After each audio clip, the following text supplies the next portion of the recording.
It's Friday, December 2nd. From inside the WTOP newsroom, this is the DMV Download, brought to you by Steamfitters Local 602.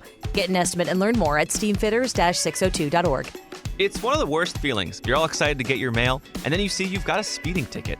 Well, one Maryland man decided to fight a $100 ticket. It took 3 years, but as our Jack Moore tells us, he not only beat the ticket, he may have changed how you can contest a speeding ticket in the future. And if they can show proof that they can show evidence that their sign was blocked, then the district cannot enforce that speed ticket against them. And what you listen to says a lot about you, some say. Luke tells us which artists our region likes the most. Thanks for joining us. I'm Megan Cloherty. And I'm Luke Garrett. So back in 2019, John Galbraith got a speeding ticket along Military Road, just past Nebraska Avenue in northwest D.C. It's easy to pick up speed on this stretch of road. It's downhill, and it's a straight shot. I should know. I grew up blocks away from this place, and I've gotten my share of speeding tickets, paying them all, of course. Of course, but that's not what Galbraith did. He put up a fight that changed the rules around speeding tickets.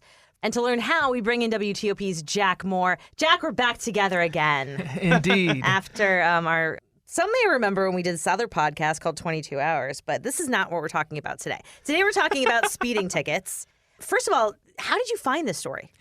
So, by accident, sheer accident, there is a website where the D.C. Court of Appeals posts its opinions, and this is D.C.'s highest court. So trials start off in D.C. Superior Court, and then if you appeal, they go to the D.C. Court of Appeals. They are the final arbiter of D.C. laws. Yeah. And they post all their opinions there, and I just make a habit, call me crazy, of just You're crazy. Okay. just combing through them and looking for interesting things. Now, for the most part, they're highly legalistic. They're things beyond my capacity to understand, but I just, You peruse. peruse them. Yes. And this one, which was posted last month, caught my eye because it was about a $100 speeding ticket. And I thought, hey, I know what that's about. Let me keep reading this opinion and see. Yeah. And I just, as I kept reading, I kept learning more, and it sounded like a fascinating story. Okay. And so before we dive into this legal fight, tell us who John Galbraith is and why he chose to really, do this 3 years long fight. Well, so I did talk to John Galbraith. He says this is about fairness. So when we get into talking about the details of the case, it involved an obscured sign. And he said the sign was not properly posted. So therefore, the drivers, if they can't see what the sign is, how can you enforce a sign against them? Now, one important thing to note is he is a lawyer himself. So that's a huge part of it. Because anybody else would not hire a lawyer Right, to he's do not this. paying someone else to do this. Right. And the car that he was driving is actually registered to the Bright Ideas Company, which is the small firm that he owns and is the sole employee of. The plaintiff is his company rather than him. So he didn't technically represent himself. He represented his company to which the car was registered. So Galbraith is not happy with the speeding ticket he gets on Military Road. What's his first step in this fight? Well, so the first place, if you're going to contest a ticket, you go to the DMV. And what he did, he lives in Baltimore County. He doesn't live in D.C., and he said he was not really all that familiar with D.C. streets. And he pulls up on Google Street View where the intersection was, and he sees that 5 months before, that was the most recent photograph, was from October 2018, he sees that the speed limit sign is obscured by tree branches. So that kind of went on to form the crux of his challenge. So he goes before the D.C. DMV. Now, here's the thing about D.C. streets. They don't have to have a speed limit sign. Where there's no speed limit posted, you have to follow the default speed limit. Now, at the time, that was 25 miles an hour. It's since been lowered to 20 miles per hour. So where there's no signs, you have to follow the default speed limit. Where Right. there are signs, that's what you follow. Got it. But if you're from Maryland and you don't know the D.C. streets, that's a decent argument. Well, and so he raised the challenge. Well, there was a sign, and it was obscured. Right. And so the DC DMV said, well, if the sign is obscured, that's the same thing as there being no sign, so you have to go 25 miles per hour. And so how fast was Galbraith going at the time? He was going 36 in a 25. And remember, he says the sign was obscured. In my mind, he was going like 50. Like, I feel like that's not really, I mean, yes, it's speeding, but it's not really like that much more. Okay, no, yeah, I'm a bad driver, I guess. It's a residential area. Kids are running around. But That's true, yes. Well, that also was part of his challenge. That this is actually at this point, it's a 4-lane street, which is fairly wide. Yeah. So 35 in his mind, probably wouldn't have seemed all that outrageous. So the DC DMV kind of says, no, there's this default speed limit rule. What happens after that? Is that it? Okay, no. So then there's a second layer of challenge. He goes to this adjudication board, 3 people who, if you lose at your first pass, you can take it here. And the arbitration board said, if you do not know what the posted speed limit is, the law requires you to travel at 25 miles an hour. So again, that fallback, even if the sign is obscured, you have to follow the default. Now, it does raise some interesting hypotheticals of, or what if one person doesn't see the sign? Then their speed limit is different from other people, you know? What if the sign is obscured, but some people could still make it out? So, But wait, like on like 395, if you don't know what the speed limit is, you're supposed to go 20 miles an hour? Sometimes it doesn't make sense. I get that on a residential road, that seems to be the right speed. Right, because in that scenario, let's say the posted speed limit's 55, but there's a branch blocking it, then you can get a ticket for going like the posted speed limit, but that's just because it was blocked and now the default's 25. I'm interested in John's just like, tenacity on this, that he continues to fight this thing. And the kind of scenarios that you're talking about were also referenced by the appeals court decision, which we can get into in a second. So he loses at the second round. There's a third round. Now there's a third round. He takes it. He appeals to D.C. Superior Court, which hears, criminal cases. It hears civil matters. And if you take a traffic ticket this far, it will hear that too. Wow. And he loses there. And the same reasoning, which is if the sign is obscured, it's the same as no sign. You have to go the default speed limit. So this is now getting toward the end of 2019. And there's one avenue left for Galbraith to challenge the ticket, and that is to file an appeal to the D.C. Court of Appeals, D.C.'s highest court, which he does. Wow. And he really doesn't want to pay that $100. No, I mean, this is probably amounting to way more than $100 of time and effort at this point. Well, and actually, I think as this process had unfolded, after a certain point, after losing, he did have to pay the fine. So he did end up paying the fine after losing at one of these rounds. But kept fighting. But kept up the legal challenge. Wow. And so it goes to the D.C. Court of Appeals, and they don't have to take a case, but they did. They also can simply decide a case based on the legal motions that are filed. So the lawyers, file their arguments, and they could just look at the paperwork and make up their mind. Never see your face. Right. But they scheduled this case for oral arguments, which is usually an indication that there's some other legal issues at play that they really want to hear tussled out in court. And it was a signal to the district that they might be in some trouble, that their practices might be under scrutiny by these appeals court judges. And one thing to note, and this is in the opinion, that traffic tickets so rarely come to the D.C. Court of Appeals because most people just pay their fine and That's move what I was on. going to ask. Like, they're probably interested in it because they never hear anything like this. Right. They say, in the opinion, cases involving traffic tickets are vanishingly rare in the D.C. Court of Appeals. They actually had to kind of comb through their records to find when is the last time we even heard a case, and there was once in the past 10 years that involved a traffic ticket. So what was interesting is after this case was scheduled for oral argument, the district made an interesting move. They tried to refund Galbraith his ticket and then what is called in legal parlance, moot out the case. So since his fine was refunded, he no longer had standing to continue the lawsuit, is what they were trying to say. Right. Now, the appeals court judges did not give this the time of the day. They viewed this as a clear attempt by the district to evade scrutiny of their practices. Wow. And in fact, much of the opinion is something like almost 30 pages, and probably 25 pages are all taken up with kind of chastising D.C. for trying to dismiss this. For being reviewed by D.C.'s highest court. Exactly. So Galbraith gets to this appeals court. There's oral arguments. He's come a long way.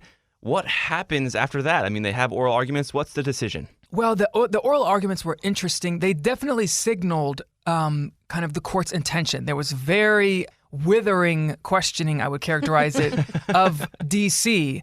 and kind of musing about some of those absurdities that you all had mentioned earlier, which is if you don't see the speed limit sign or if it's obscured and then you have to go to the default, well, what if you're on this was cited in the opinion, what if you're on a stretch of road where the speed limit is 45 miles per hour and you're going 51? So you're going 6 miles over the posted speed limit.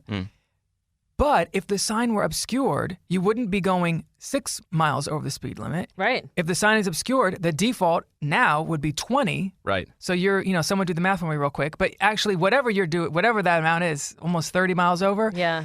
that would be a significant traffic infraction, which could get you 90 days in jail. Whoa. So the court was pointing out that, that's kind of absurd on its face, because there's also traffic regulations which say that you can't be going so slow as to impede the flow of traffic. So contradictions are starting to arise. Exactly. So the oral arguments kind of signaled which way this was going to go, but the oral arguments took place in October 2021.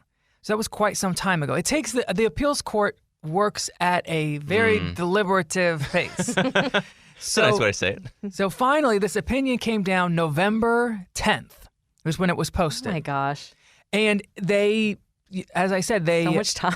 So much time. So and they, they spent a lot of time chastising the district for trying to get this dismissed at the 11th hour, and then they agreed with Galbraith that in areas where there is a posted speed limit, if the sign is obscured, then DC cannot enforce that speed limit against drivers.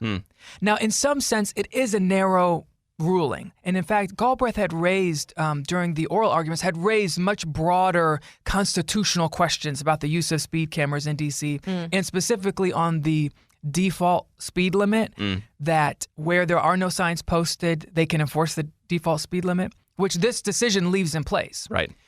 The appeals court did not really advance that argument at all. They decided on D.C. traffic regulations. Right. So we mentioned at the top of the interview that this one decision could actually affect how other people get tickets, or if they get tickets. It could. No, so it is narrow, but there are potentially other drivers who are in the same circumstances as Galbraith, which is that they were on a road with a posted speed limit and it was blocked or obscured. Maybe there was graffiti, there were vines growing on it or something. And if they can show proof that they can show evidence that their sign was blocked, then the district cannot enforce that speed ticket against them. And so basically other drivers that were in the same position as Galbraith, when they go to the DMV, now the DMV can no longer use the automatic default speed limit as a fallback. If the driver has a legitimate defense that the sign was blocked, that's a legitimate defense. Wow. So now is DC just going out with chainsaws and cutting down branches everywhere? Well, actually, yes. So the DC Department of Transportation said, and they actually say they were doing this proactively starting last summer, to go out and basically do citywide inspections of speed limit signs and other safety signs on roadways to make sure that they're clear of tree branches and tree limbs. And they actually said that in the first round, which was concentrated in wards 6, 7, and 8, that there were something like 4,000 work orders opened to make speed limit signs more visible. So it gives an indication that this could be a widespread problem if they had to open 4,000 work orders to make, to clear things up. Okay, so you can't go back and say and fight a ticket that you've already paid. I mean, this is only for people going forward, really. Yeah, this is prospective. So the court's decision does set a precedent. So going forward, this could be a valid challenge to your speeding ticket. It makes sense that DC would be so proactive about this because it is a huge rent. I mean, I've seen articles about parking tickets specifically and how much revenue that generates for the city. But do we have any idea about speeding tickets? Yeah, so there is some data that has to be reported to the DC Council. So let's see. In the first half of the last fiscal year, DC issued more than 485,000 tickets. Wow. Whoa. Specifically for speeding. That doesn't include red light cameras. And that generated a total of more than $47 million in revenue. Wow. Yeah. They want to make sure those signs are clear. And just at the intersection in Military Road, that's at the center of this whole case, in the first half of the fiscal year, there were about 4,800 tickets issued, accounting for about $517,000 in fines. That is an infamous stretch of road. I went to St. John's College High School, which is just at the top of that hill. They used to have cameras right there, and I do not want to admit how many tickets I've got. All those high schoolers like peeling out. Oh my gosh. And how is the council responding to this change? Are they first aware of it? And, if they are, what's their reaction to this new ruling from the appeals court? So I did talk to Mary Che, who is the chair of the D.C. Council's Transportation Subcommittee. Now, she is leaving office at the end of her term in January, but she found this opinion to be very problematic, and she thinks that it kind of opens the door to wider challenges of D.C.'s speed cam ticketing system, that basically this is an open invitation for drivers to challenge their tickets if they can show that it was, somehow obscured. She raises the point that if this is generally available knowledge, what I would do is I get the ticket.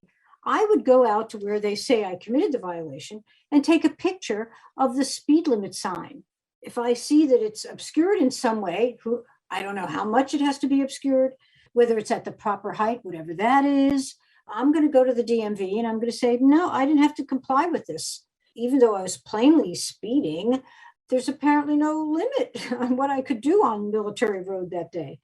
And also, just overall, the opinion could open the door to other challenges regarding how D.C. enforces speed cameras. Right. I mean, this is all happening when D.C. is trying to make streets safer. Like Vision Zero, hasn't been going really well. There's a lot of deaths that have happened for pedestrians and bikers. So, the overall arching idea of just lowering speeds is kind of the context for this ruling.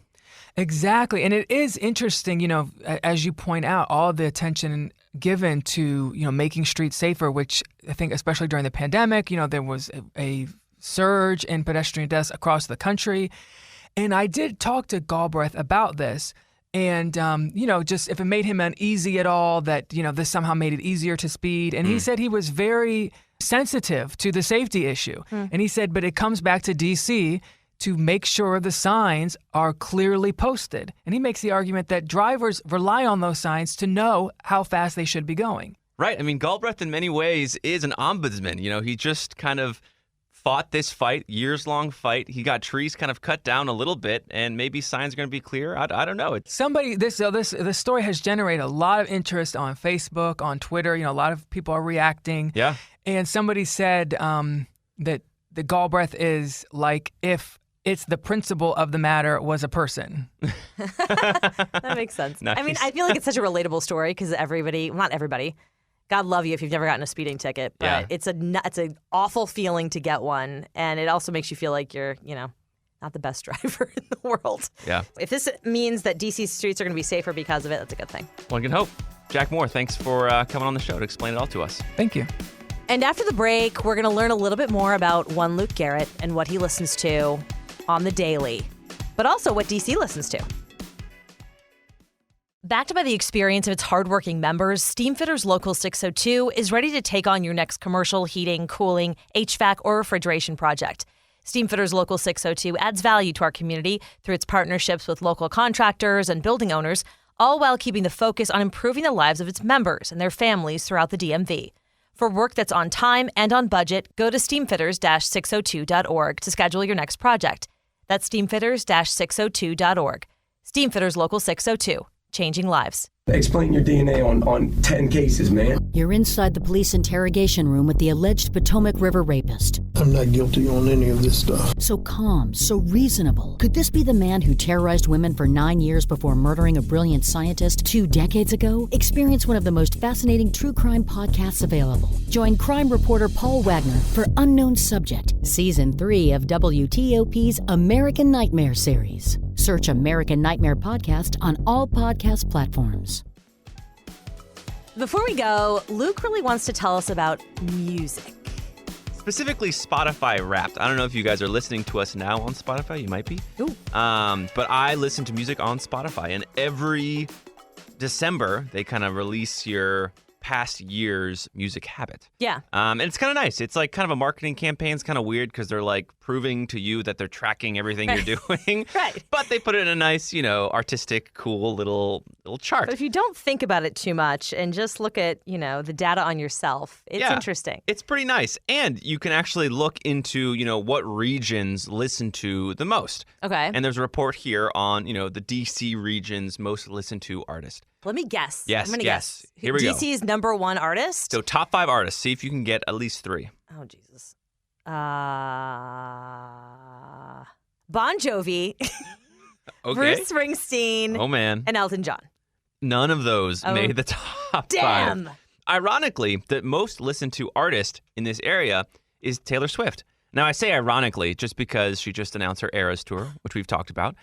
And she's not coming to D.C. So, I guess people don't really care that much. Well, here's about my her question. music. I mean, she's like one of the most popular artists, period. That's so true. Isn't she probably at the top of most cities' She's not. list? Bad Bunny is the top of worldwide charts. Really? Yeah. He made the top 5 Okay, in D.C. So did Drake, so did The Weeknd, and so did Kanye West. So that's the top 5 here in the D.C. region. What's your top artist? My top? Okay, or here's give me one of your top artists. Here's my Spotify Wrapped. I'll pull up here. Okay, because I don't have it. Sorry, guys. It's okay. I can't play. All right.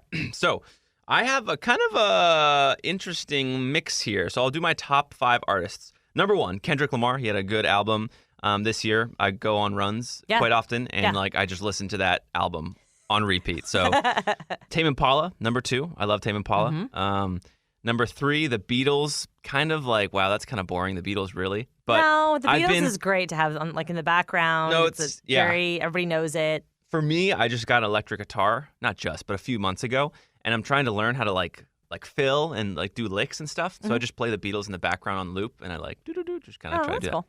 So there's that reason. Not that you need reasons. You don't need to justify your rap, by the way, but I'm just doing that here because I'm on a mic. Number 4, Babe Rainbow. Don't really know much about them. I literally have never heard of that band. Yeah, Babe Rainbow. Okay. I don't know much about them either, other that they have really nice psychedelic. They have a really good psychedelic sound. Whoa. So it's just kind of like my San what Diego are you vibes. doing? Oh, okay. No, it's just like chilled, beachy, like Mac DeMarco, that kind of feel. Okay. 5th, Beach Boys. Watched a documentary on Brian Wilson recently, and have been obsessed. Yeah. So there we go. That's my Spotify Wrapped. That's pretty varied. Yes. So it's nice. Another cool thing about Eclectic Spotify, list. They characterize your music habits. They're like, you are a diehard Swiftie, or you are this. They called me like a time traveler of music. I was like, I'll take that. That's pretty good. And so you can go to your friends and say, "Are you a time traveler, or what are you?" It's like the new Hogwarts school are you? I'm a music time traveler. That's what I am. I kind of feel left out. And if you don't have Spotify, Apple Music is also doing kind of one of these wrapped kind of things. Yeah. I don't know what it looks like, but I have asked other people for the wraps, and they've been like, "Oh, here's my Apple version." Okay, so it's sort of just like an end of year totally, usage type thing. Right, where you get to just reflect on the fact that everyone is watching.